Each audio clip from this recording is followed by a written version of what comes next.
Hello, today I'll be working with Fredharris on a massive skyscraper. Hello. And finishing this whole area of the city. And I will be working on finishing some unfinished projects and preparing for future city expansion. So why not get right into it?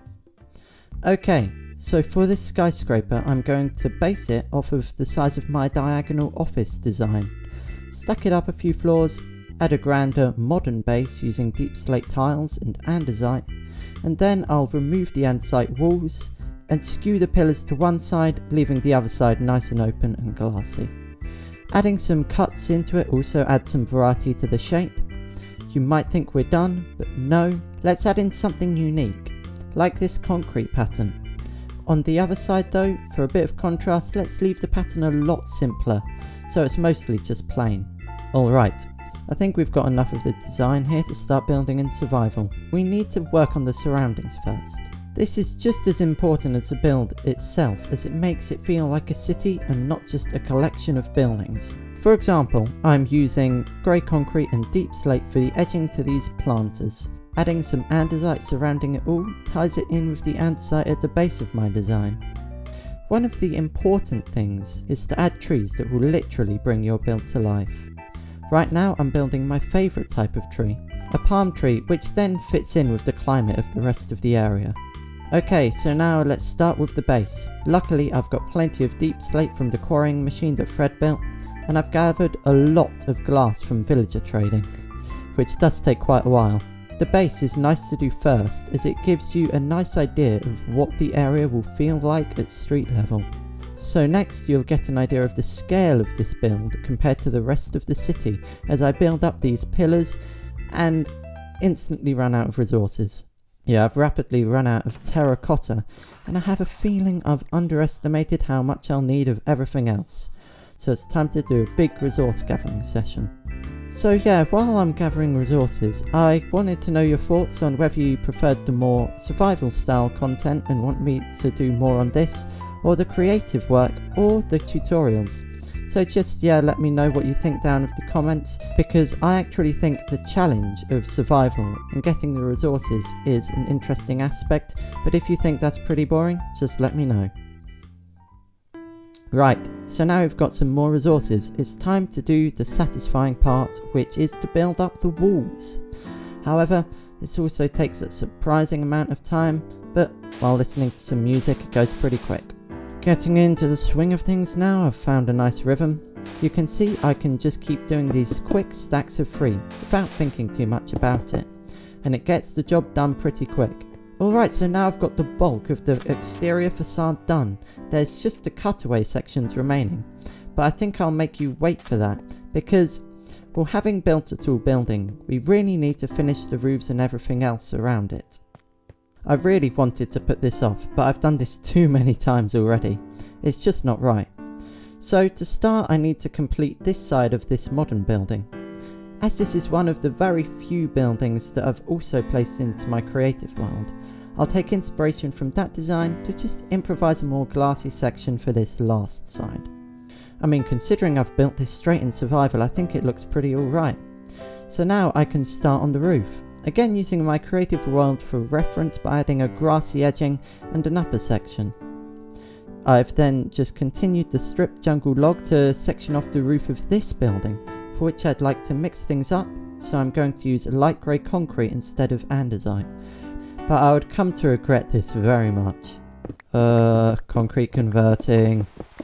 And now it's raining. Yay, this is brilliant.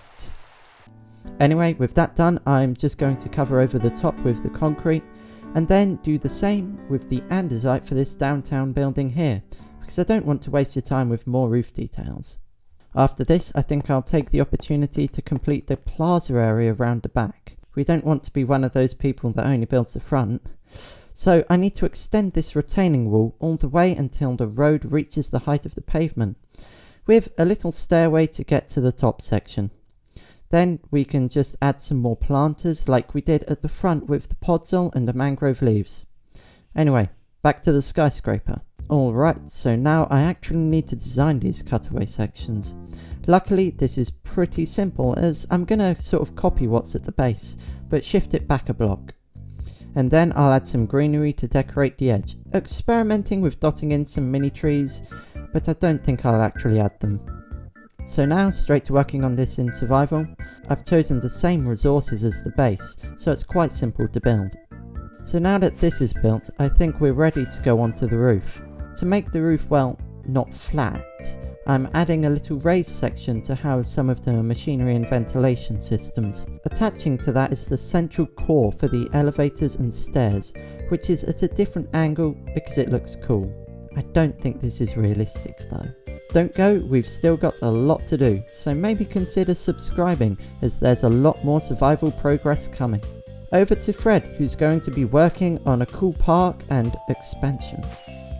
A project I'm excited to work on is this flat area over here. I'm going to turn it into a park, but first I need to sort out a building. And that's this one. It's not terrible, but it's not what I had envisioned for this area, and as such I have a new idea for it. Let's get started.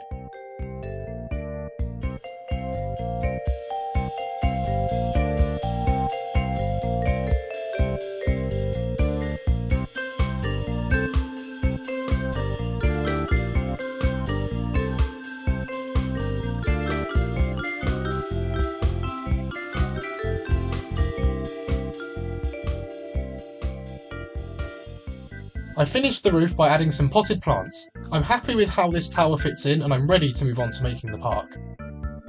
I'll start by making an entrance to the park by adding a staircase down to that pavement on the main road. This staircase took ages to build because of the stairs at alternate angles. It looks kinda weird and zigzaggy from some angles, but I like it. It's now time to pave this area. I am now ready to make a low-rise building in this area behind me. I have in mind a restaurant with curved glass walls a few floors tall. I've gathered some materials from the colour palette I wish to use, but it probably won't be enough.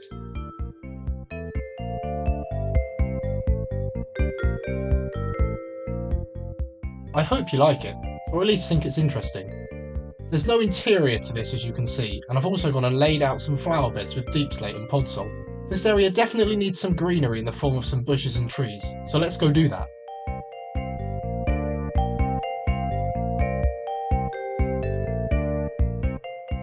Oh yeah, that looks a lot better for some greenery.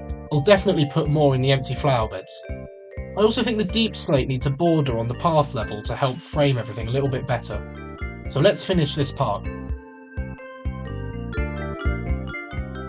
This is a survival world and I've run out of mud walls for the tree trunks, so I have to get more wheat. So I quickly built this bone meal dispensing farm. So here I also decided to add some flowers to bring some colour.